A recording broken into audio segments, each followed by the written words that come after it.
प्यारे विद्यार्थियों, आज हम सल्तनत कालीन स्थापत्य कला के बारे में चर्चा करेंगे। सल्तनत की स्थापना से पहले भारत में प्रचलित स्थापत्य कला शैली को हम हिंदू स्थापत्य कला शैली कह सकते हैं।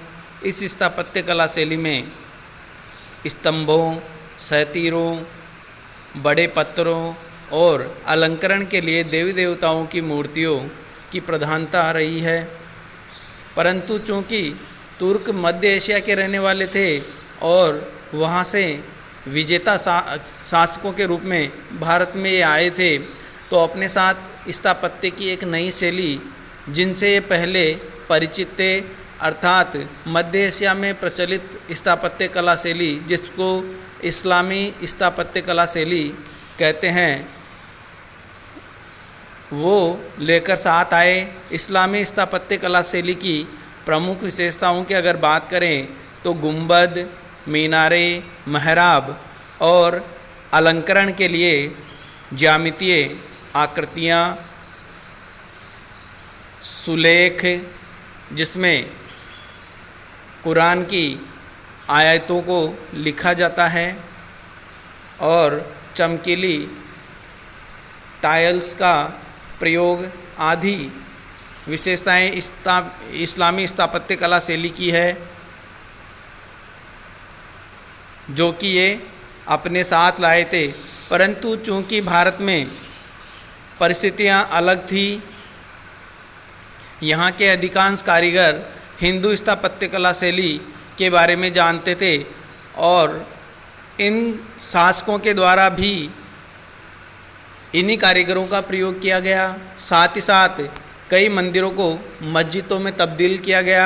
साथ ही पुराने अवशेषों के सामग्री का प्रयोग नवीन इमारतों के अंदर किया गया, जिसके परिणाम स्वरूप स्थापत्य कला की एक नई शैली उभर कर सामने आई, जो कि सल्तनत काल में अक्सर प्रयोग में लाई गई, जिसको हिंद इस्लामी कला शैली या इंडो सार्सेनिक स्थापत्य कला या भारतीय मुस्लिम स्थापत्य कला शैली के नाम से जाना जाता है। अर्थात सल्तनत काल में जिस स्थापत्य कला शैली का प्रयोग किया गया वो हिंद इस्लामी या भारतीय मुस्लिम या इंडो सार्सेनिक स्थापत्य कला शैली थी, जिसमें दोनों ही हिंदू और मुस्लिम स्थापत्य कला शैलियों का मिश्रण था।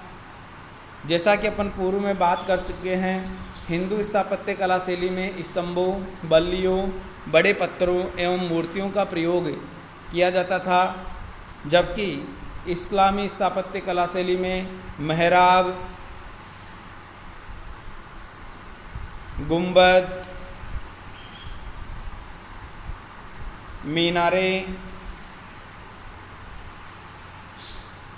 छोटी व हल्की ईंटों का प्रयोग, ज्यामितीय आकृतियों, सुलेख व चमकीली टाइलों का प्रयोग विशेषकर किया जाता था। सल्तनत काल में जिन प्रमुख इमारतों का निर्माण हुआ उनके बारे में मोटे रूप से हम यहाँ पर चर्चा करेंगे। सबसे पहले कुतुबुद्दीन ऐबक के द्वारा कुव्वत उल इस्लाम मस्जिद का निर्माण करवाया गया दिल्ली के अंदर। इस मस्जिद का निर्माण, जिसकी फ़ोटो अपन यहाँ पर देख रहे हैं,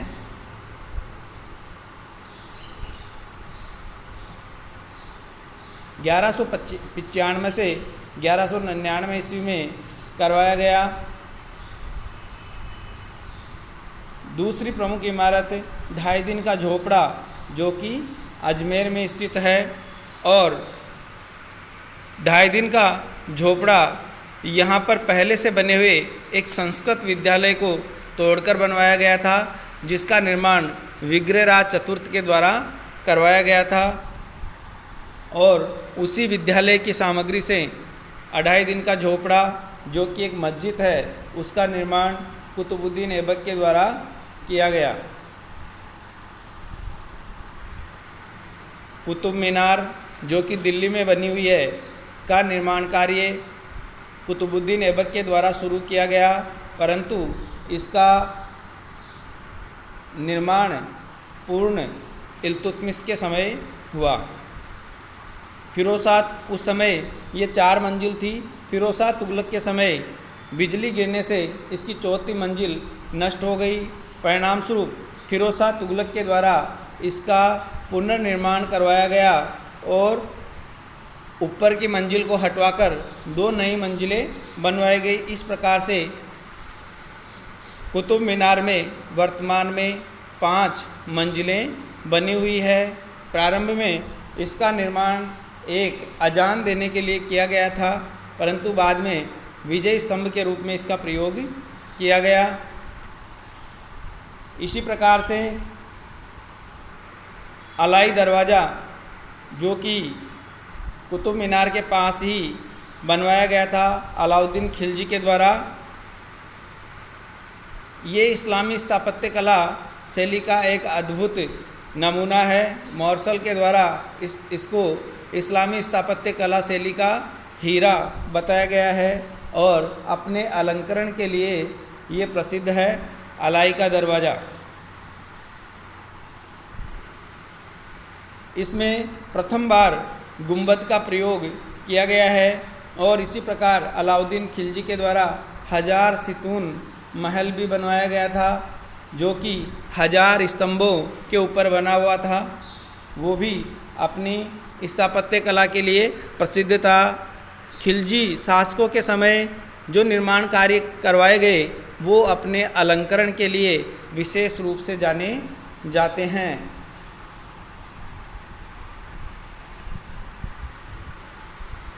खिलजियों के बाद में तुगलकों के द्वारा भी स्थापत्य कला को प्रश्रय दिया गया। गयासुद्दीन तुगलक के द्वारा तुगलकाबाद, मोहम्मद बिन तुगलक के द्वारा जहाँपनाहबाद, फिरोज शाह तुगलक के द्वारा फिरोजाबाद, फिरोज शाह कोटला, हिसार, जौनपुर आदि कई नगर तुगलक काल में बसाए गए और इनके द्वारा हमारे को तुगलक कालीन स्थापत्य कला के बारे में जानकारी मिलती है।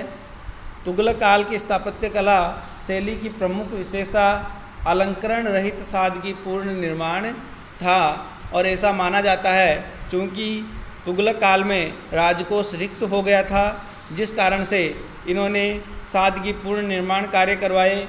और दूसरी प्रमुख विशेषता थी सलामी दीवारें अर्थात ढलवां दीवारें, जो कि नीचे से मोटी और ऊपर से क्रमशः पतली होती जाती थी।